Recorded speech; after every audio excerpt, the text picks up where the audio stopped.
Well, we called it quits a bit early yesterday. I spent what I did not really film is I spent several hours pressure washing all the parts. Well, by the time I was done, I was soaked. There was water all over the ground, especially the driveway. And as soon as the sun started to go down, it got pretty cold again. So ended up calling it quits a bit early. The ground is a little bit drier, but it's supposed to start raining today. So I mean, we need to try and wrap this up in the next few hours, which is probably not going to happen. I'll probably end up finishing the job in the rain.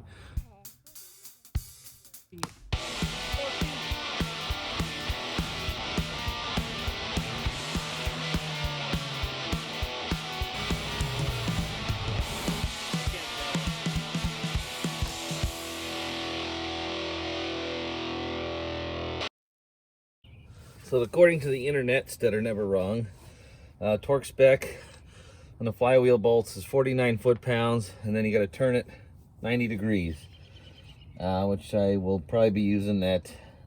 I'll be using my breaker bar, I'll be using my pry bar again to lock this down so it won't turn. I did weigh this flywheel and compare it to the stock one.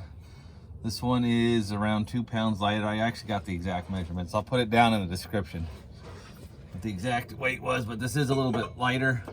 Hopefully this fits. Yeah.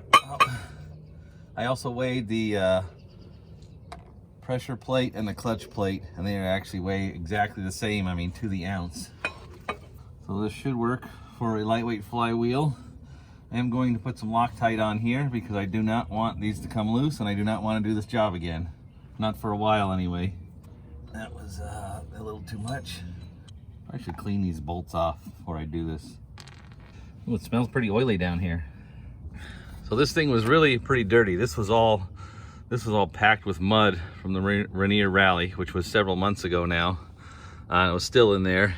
You saw the front cross member piece that went down along there. That still had mud in it, but I blew all the mud out, and my wife's car was parked in the street right back here, so it ended up covered in mud. So then I had to pressure wash all the mud off of her car. Blew it off of this car onto her car. I got to get that valve cut. Looks like it's the valve cover gasket. It's leaking down the back of the engine and just blowing all over everything back here in the back. So I have noticed I have been using a couple quarts every couple months. All right, I had to stop because there's a whole section over here that didn't get degreased. So I got cleaned it up a little bit, but I got my pry bar in here. Joe's got the pry bar for me so I can torque this down. Hopefully this engine doesn't turn, but I'm gonna do it. This flywheel, what I had to do is I had to take 2 bolts and work them back and forth to get this to seat. Then I snugged everything else down. I've got my torque wrench set at 49 foot-pounds. I'm gonna do this, of course, in a star pattern. I don't know if that's gonna hold. All right, there's 1, 2. If you have a paint pen, don't feel bad if you have to put a paint pen mark on each of these to mark them. I normally have one, and I do not have one here, so I'm just gonna have to wing it. So there's 1, there's 2, there's 3, there's 4. All right, well, Joe wasn't able to hold the breaker bar. I had to reset this a couple times. Now I have completely lost track of where I was at. This is where a paint pen would come in handy. Okay, 8 should be directly across here.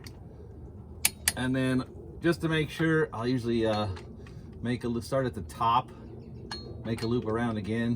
So there's 1, 2, 3, 4, 5, 6, 7, 8, just to make sure we're all good. So that is now torqued. Next thing I need to do is I'm supposed to turn these at a 90-degree angle, which I am almost definitely going to need my breaker bar for. And we're gonna have to figure out how to secure this. I got a aluminum plate here that I had, flat bar, just lying around. I just drilled 2 holes, about 1/2 inch. I got one of the bolts that holds the clutch plate on. I got another big bolt. This is actually one of the transmission mounting bolts.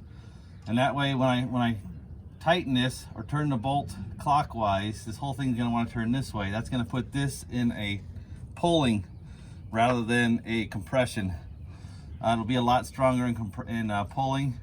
Plus, 1/8 of an inch, this can bunch up a little bit, and I worry about it bending, but pulling it'll be fine. That's why I've got it on this side. So I've got a tire marker, and I'm just going to mark this. Just put a mark on here straight up on this bolt head. We're supposed to turn this 90 degrees.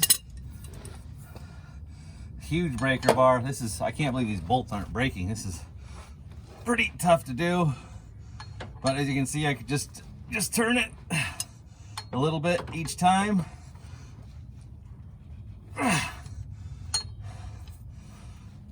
Until that mark is 90 degrees from where we started. And that's all I'll do. I'll do that for the remaining bolts there. So I looked all over the internet for torque specs on these flywheel bolts. I found a couple of different forums that agreed. It was 47 foot-pounds plus 1/4 of a turn. Now I found a few other, now after it's done, I find some other websites that say other things. So that's just the internet. There's all kinds of stuff. Same with the cover bolts. I've seen 14 foot-pounds, 20 foot-pounds. I'm gonna do it like I did last time. Since they didn't come loose, it's just I tightened them up until they were tight, and then that's it. And there's one website saying that these are torque to yield too. You cannot reuse them. There's one out of several. So you can take my advice, use it, get a service manual. I'm not moving these or changing them again. So in a future video, if they break, you will know about it. So this clutch that I have is a stage 3 clutch from Clutch Pro Masters, Clutch Master Pros, Clutch something, Clutch Max Pro. And I got it off of Amazon. It wasn't much more than a good quality clutch. By the time I would have bought the clutch, got my stock flywheel turned, this didn't cost that much more for a stage 3. The stage 4 don't have the springs in them, which typically means that clutch is going to grab, and it's going to grab right now, which I got to drive this car and stop and go traffic, so I need some kind of give. I was hoping this would have lightened up the clutch assembly a bit, but the clutch disc and pressure plate actually weigh the same as the other one. Where we're losing weight is the flywheel. The flywheel is a bit lighter. So then I'm asking myself, normally it'll say on here which side goes towards the engine. When I put the clutch plate up, if I put this side towards the engine, you can see it will not fit. There's a gap there. It will not sit flush. So I know this will only go on one way. It's got to go on like that. So there is a pilot bearing that comes with the kit, and I can put the clutch alignment tool on there. This pilot bearing does not fit in the end of the crank though. There is no way that's going in there. So I'm guessing this is maybe a universal kit for a lot of different cars. Again, when I did the clutch on this last time, actually when I took this car apart originally, it did not have a pilot bearing. The white car that I got this engine and transmission out of did not have a pilot bearing in it when I took it apart. So I'm assuming this is probably for other applications. And what you got to do is put the clutch in here. This is going to go up on here somehow. It goes like this, I think. Something like that. Is that right? Whoa. Easy there. Easy there. I'm just going to put a couple bolts in there to hold this so it doesn't fall on my head. So I am going to do this the same way I did it last time, which was just basically put that clutch alignment tool in there and just eyeball it, which worked out great last time. Not really great. It was still a pain. But I've got all the bolts in. They're just hand tight, so I can still move this around a bit.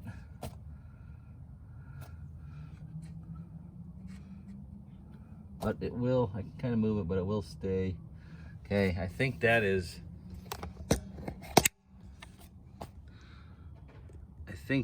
pretty straight.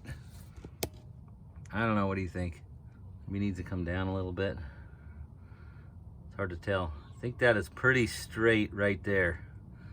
So I think I am gonna lock that down, and we'll take a stab at it here, putting the transmission in.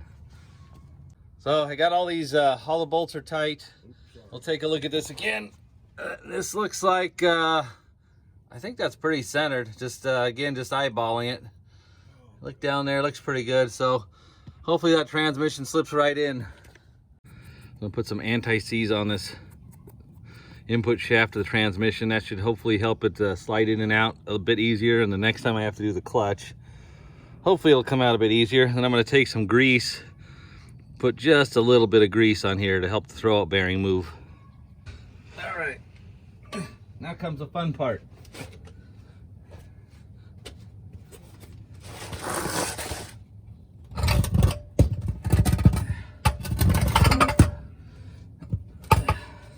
At least on the gravel, it slid a little bit. It doesn't even want to slide on this asphalt. Got my bolts set up. Got my crewmates here watching me get crushed by a transmission, 6-speed transmission. 6-speed Toyota transmission.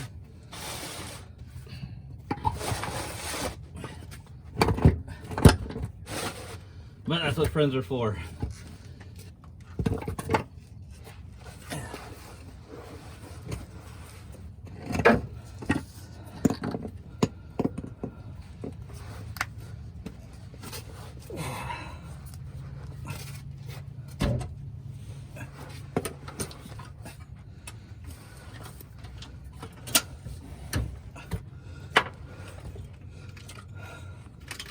At least it's a little lower this time. I don't have to pick it up as far. Now this should just slide right in there. Oh, look at that, first try. Piece of cake. Now we want to check to make sure we're not pinching any wire harnesses. Put another bolt in up here. Another bolt in right here. Guess I eyeballed it pretty good. I just slid right in there. So I didn't quite lift the car up as high as I did last time either. So I'm gonna have to pick it up further. All right, we're good. That transmission went in way easier than I ever imagined. I'm guessing I've just had too much practice doing it. Unbelievable. I didn't lose any crewmates this time. I'm sorry, but come back next time. There will be a double whammy. Make sure you hit that like and subscribe button, and I will see you next time.